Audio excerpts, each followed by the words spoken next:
Un retour de vacances brutal. D'un autre côté, on commence l'année un peu comme on a terminé la dernière. Et tant qu'à commencer, aussi bien commencer en force, avec un film qui rappelle à tout le monde que des comédies, à la base, c'est supposé être drôle. Donc, sans plus tarder, le bid de l'été, certains l'aiment chauve. Et ça commence maintenant. Cette vidéo ne vous est pas présentée grâce à Marvel et Avengers Doomsday. Non. Combien de bandes-annonces peut-on avoir avant qu'un film sorte? Avengers Doomsday essaie de répondre à cette question. Parce que maintenant, c'est sérieux. Oui, Steve Rogers est de retour parce qu'un capitaine América noir, ça marche pas, quoi. Il est maintenant papa, OK? Et il doit défendre le monde pour s'assurer de la survie de son enfant. Parce que Avengers Doomsday, maintenant, c'est sérieux. Thor revient également et cette fois-ci, ce n'est pas pour faire le débile à poil devant Taika Waititi. Non, lui aussi, il est papa et il doit retourner se battre encore une fois pour sauver l'avenir de sa fille. Parce que maintenant, c'est sérieux. Defeat one more enemy and return home to her. Les X-Men sont de retour également avec Charles Xavier et Magneto qui vont ramener leurs enfants, les X-Men, afin de combattre la menace et sauver le monde. Parce que maintenant, c'est sérieux.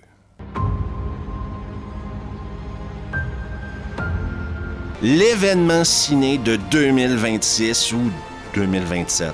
Ça dépend vraiment s'ils ont le temps de finir le film et que ça sorte. Quoi. Mais c'est l'événement ciné, OK? Avengers Doomsday, maintenant. C'est sérieux.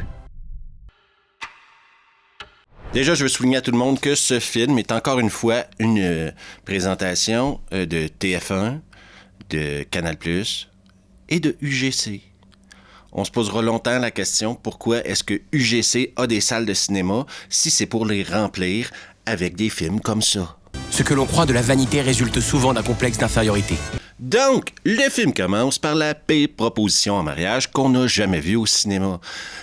Pire encore, c'est supposé d'être drôle parce qu'elle dit non. Devinez quoi? C'est pas vraiment drôle. Je veux qu'on se marie. Je veux qu'on arrête. Tu veux qu'on arrête? Oui. Elle a dit oui! Mais attention, Corel dit non à cause de la calvitie de Kev Adams. Je peux savoir ce qu'il a de plus que moi?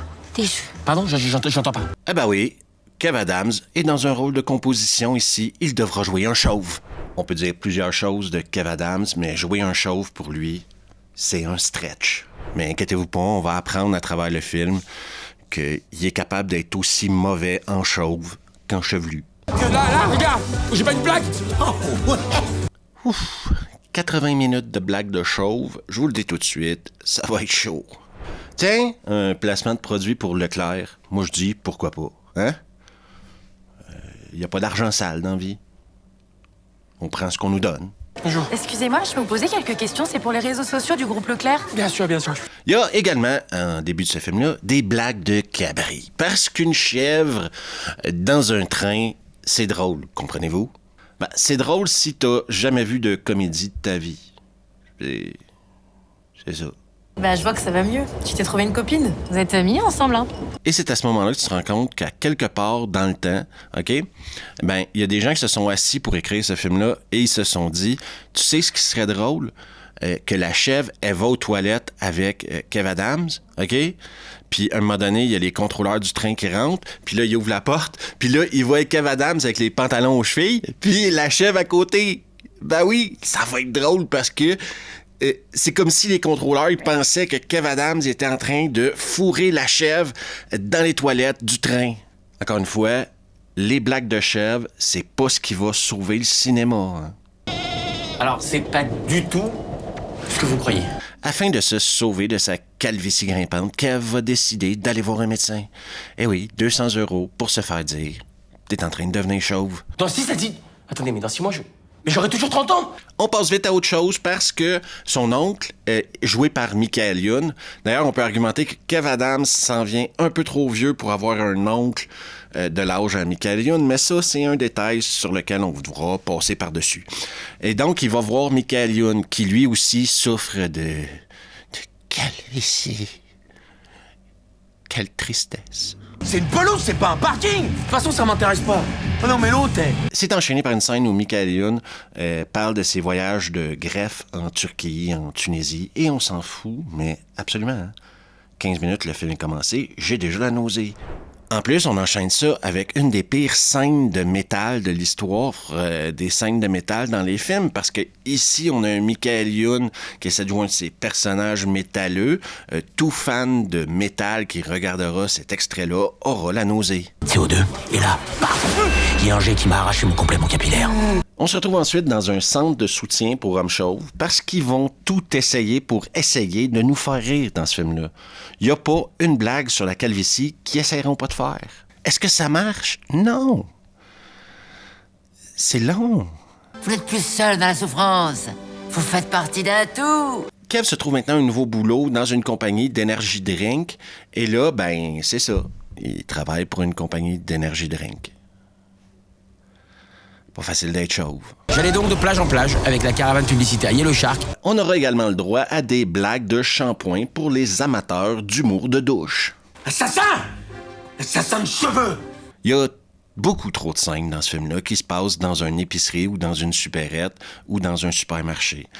Je sais pas c'est quoi l'accord qu'ils ont eu et avec qui ils ont eu cet accord-là, mais combien de scènes que tu peux mettre dans une épicerie quand ton film n'est pas un film alimentaire? En gros, là, il y a écrit détox. Mais il n'y a rien qui prouve que ça a des propriétés médicales.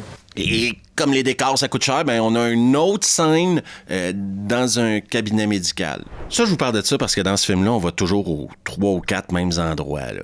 La plage, le cabinet médical, l'appartement de Michael Youn et l'appartement de Kev Adams. Il n'y avait pas vraiment de budget pour des décors. D'ailleurs, de retour sur la plage, on touche au firmament de la connerie. C'est énorme, ça, on est frères de tâche!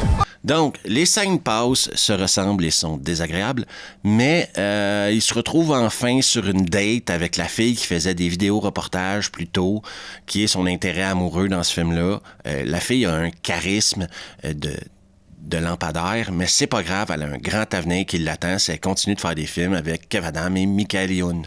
Sauf que Kev Adams, ben, sa calvitie l'empêche de vivre l'amour, comprenez-vous? C'est un peu ça le film. Oui, c'est compliqué pour lui d'avoir confiance en lui parce qu'il perd ses cheveux. Donc, c'est compliqué pour lui d'être en amour avec quelqu'un quand on s'aime pas soi-même. Ce que je viens de dire est beaucoup trop profond pour la qualité et le message du film, mais si j'interprète, là, c'est à peu près ça. Mais c'est quoi ça? Non mais sans déconner, Zach, j'en ai plein la bouche, t'en as plein la... Et à défaut d'être drôle, soyons honnêtes, il pioche dans plus ou moins toutes les blagues qu'ils peuvent trouver sur les toupets, les perruques. Il essaye vraiment de trouver un truc drôle dans ce film-là. C'est compliqué. Je perds mes cheveux. Par poignée. Sauf que la fille, elle, bien sûr, elle s'en fout. Elle aime la personne qui est Kev, pas sa chevelure. Ça aussi, on aurait préféré que ça se rende à la fin du film, mais il décide de mettre ça à peu près à moitié. Quoi, regarde, pourquoi créer de l'anticipation dans une comédie? En passant, sa nouvelle copine, elle, a de fausses dents. Donc, c'est ça. Comme elle est pas parfaite, lui, il a le droit de pas être parfait. On peut pas juste accepter les gens comme ils sont. Faut que tout le monde ait ses défauts. Wow. Ouais. Alors qu'il est sur le point de tirer son coup avec sa nouvelle copine Lison, on aura le droit à une blague de fesses poilues. Une blague qui est absolument pas drôle. Parce que c'est pas drôle, quoi. La mise en place est ratée, l'exécution est encore pire. J'ai une fesse qui est toute lisse et j'ai une fesse qui est toute poilue. Je vous jure, tout tombe à plat dans ce film-là. Et je vous mentirai pas, en tant que spectateur, on frappe un mur.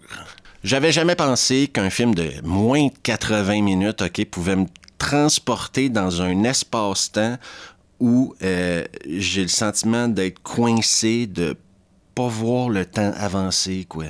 On dirait que je me retrouve dans un univers parallèle et que je suis sans ressources face à ce qu'il y a devant moi, quoi. Je suis désolé, c'est juste que c'est un moment de ma vie un peu bizarre. Tu sais, je suis en train de changer, quoi. Il y a également un mélodrame sur sa copine qui sort un vidéo-reportage sur les boissons énergisantes qui sont pas bonnes pour la santé, surtout celles pour laquelle Kev y travaille. Eux, ils mettent en plus de la testostérone dans les boissons. C'est con, mais bon. Et à la fin de tout ça, Kevin, à la fin. Je vais être honnête avec vous autres, il reste encore 10 minutes au film après sa révélation, OK? Parce qu'il faut qu'il ferme des dossiers alentour de son histoire qui n'a ni queue ni tête. Donc, il se retrouve sur le point de se faire greffer des cheveux. Et là, il va avoir une révélation sur sa vie. C'est ça. Enlève-le! Non! Et moi, je m'en fiche que tu sois chauve. Il réussit à gagner le cœur et le dentier de Lison. Et c'est la fin de Certains l'aiment chauve. Sauf que ça prenait une scène dramatique pour Michael Youn, OK? Ça, c'est quelque chose qu'il a commencé à faire dans Le Jardinier. Il a besoin de sa petite scène dramatique qui n'a aucun rapport avec le reste du film et qui est sur un ton complètement différent. Je pense sincèrement que Michael Youn met ça dans son contrat maintenant. C'est pas que c'est inconfortable de le regarder parler de sa famille et faire un bilan sur sa calvitie. Non, c'est que ça sert à rien. On croyait que le film était fini. Alors quand j'ai commencé à perdre mes cheveux, j'ai cru que j'allais perdre aussi ma personnalité. Et après, c'est la fin, enfin, de Certains l'aiment chauve. Et ça me fait penser, avant que j'oublie, mais est-ce que Certains l'aiment chauve, c'est un jeu de mots sur le film de Marilyn Monroe, là? Certains l'aiment... ouais? C'est-tu ça? Parce que si c'est ça, c'est pas gentil, hein? Mais aujourd'hui, c'est fini. Avant de commencer ma conclusion, je voudrais encore une fois rappeler à tout le monde que l'objectif d'une comédie est de faire rire et de divertir. Et à moins que vous ayez jamais vu un film de votre vie, Certains l'aiment chauve échoue sur tous les points possibles et imaginables. C'est mauvais, c'est pas drôle, le jeu des acteurs est pourri. Kev Adam et Michael Youn atteignent des nouveaux sommets de je m'en foutisme. Et ça me fait rire parce que Kev Adam, il y a quelques mois, en 2025, a fait une tournée médiatique pour dire que maintenant, il s'attaquait au cinéma sérieux, qu'il ferait plus de projets juste pour le pognon. Et il faisait sa victime. « Ah ouais, j'ai dit oui à des trucs, j'ai fait des trucs, etc. » Et vous savez ce qu'il nous dit en faisant Certains l'aiment chauve, Kev Adam? Kev Adam, ouais, Kev Adam. Vous savez ce qu'il nous dit? Il nous dit « manger de la marde ». Parce qu'ici, on est bien sûr devant un film qui est irregardable et totalement inutile, encore une fois, qui s'adresse à un public inexistant. Et je m'interroge, encore une fois, sur comment est-ce que ça a pu se rendre en salle, ce film-là. Parce que un scénario a dû être approuvé, un réalisateur a dû être engagé, des acteurs, un tournage a commencé, et personne à travers tout ce processus-là s'est dit « est-ce qu'on ferait pas de la merde ?» J'imagine qu'à quelque part, on essaie de se sauver de cette situation-là en mettant 2 stars françaises dans le film, Michael Youn, Kev Adam, et on se dit, les gens vont se déplacer pour les voir parce qu'à une certaine époque, c'était des humoristes. Maintenant, c'est des carriéristes qui font des choix clairement plus pour le pognon que pour la qualité de leur travail. Et on peut dire que les deux dans ce film-là ne démontrent aucun intérêt dans le film qu'ils font. Déjà que la prémisse est débile, si en plus les acteurs y croient pas, on prend les gens pour des cons. En tant que chauve moi-même, je vous dirais que ça fait partie de ma vie et que je m'en fous assez solide. Mais si quelqu'un a des problèmes avec sa calvitie, il va en Turquie puis il règle ça, quoi. Ou il fait ce qu'il veut, je m'en fous. Est-ce que c'est le sujet d'un film de 80 minutes, ça? Non. Des bonnes blagues sur les chauves, il y en existe, hein? Ben oui, il y en existe des bonnes blagues. Mais pas pour 80 minutes, je pense. Tu peux pas faire un film juste là-dessus. C'est poussé un peu. C'est clairement un film que je conseille à absolument personne. N'importe quel être humain ne mérite pas de passer 80 minutes devant ça. C'est horrible. Il n'y a rien de drôle là-dedans. Et c'est le plus gros défi d'une comédie, quoi. Une comédie qui est pas drôle, c'est pas drôle. Puis celle-là, c'est pas drôle. Et ça, c'est la fin de Dimanche Navet.